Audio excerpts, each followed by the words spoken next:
Richard Gutierrez at Casey Concepcion dinumog sa kanilang press con. Richard, gusto raw makakasama si Casey sa kanyang birthday. Chika Minute! Nasa Coron, Palawan ngayon sina Richard Gutierrez at Casey Concepcion para sa shooting ng Valentine movie nilang When I Met You. Pagbalik nila, totoo bang gusto ring makasama ni Richard si Casey sa kanyang intimate birthday party? Makichika kay Lars Santiago.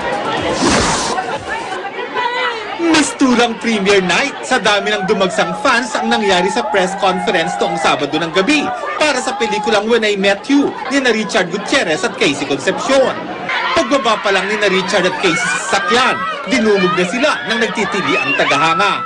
Nagulat pero tuwang-tuwa ang dalawang bituin sa pagdumog ng fans nila. Sa lahat ng pumunta dito sa Imperial tonight, thank you so much. And of course, sa lahat din ng press people na nandito, thank you rin. Sa lahat po ng fans ng K-Chard, Casey Chard, K-Chardies, sa lahat po ng Cookie Burks, at sa lahat po talaga ng sumusuporta. Ngayon pa lang, salamat po. Nako, sobra kaming excited dahil dyan pinakita ninyo yung suporta ninyo. Kahapon ay umalis na sina Richard at Casey papuntang Coron, Palawan. Doon kukunan ng ilan sa mahalagang eksena ng When I Met You, kaya sobrang excited ang magka-love team.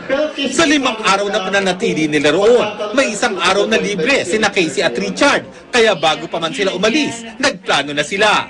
Usually po pag ganun, hinahayaan ko na si Chard magplano. Lagi niya akong sinusurprise sa mga ganyang activities. Of course, it's gonna be fun. Yung free day namin, we're gonna explore. We're gonna explore the place and abangan natin kung anong meron ng Coron. Bago mag-birthday si Richard sa January 21, ay babalik na sila ni Casey sa Maynila. Ngayon pa lang, may plano na si Richard para sa kanyang kaarawan at kasama siyempre si Casey sa kanyang plano. I just want a very simple and quiet birthday, an intimate time with my family.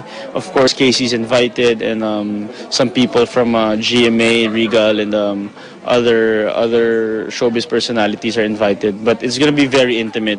Lars Santiago, updated sa Showbiz Happening.